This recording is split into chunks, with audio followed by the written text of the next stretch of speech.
One of the best things about WordPress is the endless options that it has for customizations. You will never run out of options for how it looks and functions, but it can also be a little bit overwhelming.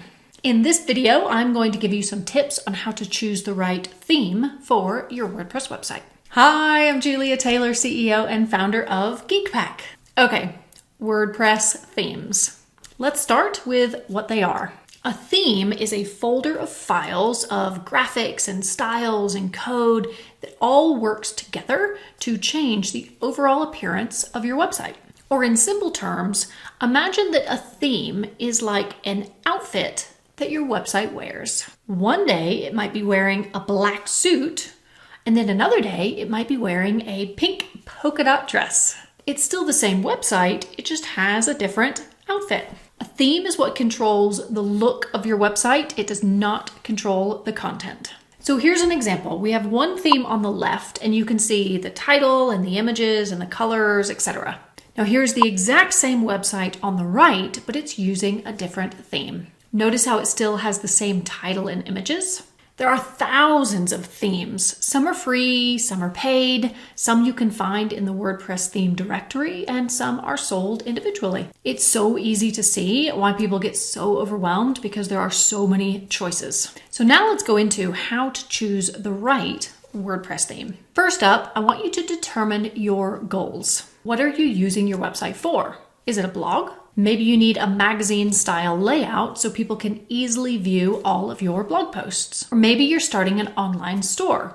If that's the case, you need to choose a WordPress theme that is compatible with e-commerce. It's important to think about what your goals are to determine what features you need on your website. Secondly, you really need to prioritize mobile responsiveness. Did you know that more than 50% of websites are accessed from a phone? So it goes without saying that your website needs to be viewed and usable on a mobile device. Now, most themes these days are automatically mobile responsive. However, not all of them are, and you might need to add in some custom code to make sure it looks good on all devices. So you want to make sure that when you are selecting a theme for your website that you test it on a mobile device. Thirdly, you're going to want to consider your budget. There are thousands of free themes and there's thousands of paid themes. You can build a website for very cheap using free themes, free plugins, or you can go all in, you can spend oodles of money, and you can have all the bells and whistles. So depending on what the purpose of your website is and your future goals,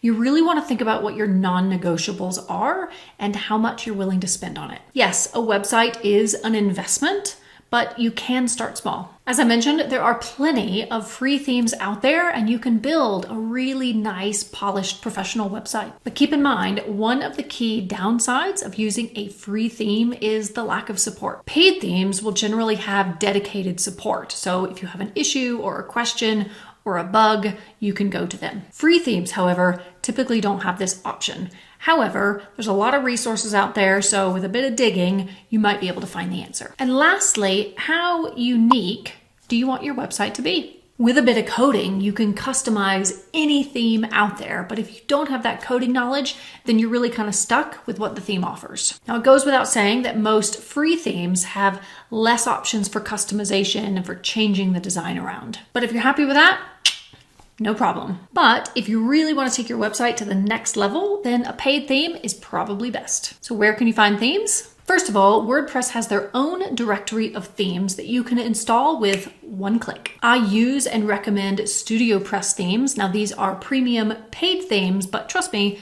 they're worth it. You can also find themes on platforms like Creative Market. Now these are independently sold themes, and I cannot stress enough the importance of reading reviews and checking to make sure that you're buying a reputable theme. Now you know what themes are, what you need to consider when buying them or using a free one, and where to find them. I would love to know if you have a favorite theme that you use. Let me know in the comments below. And if you're building your first website and you don't have the budget for a paid theme, you can learn a bit of code and then you can customize your free theme. And if you want to get started, check out my video on how to style text with CSS.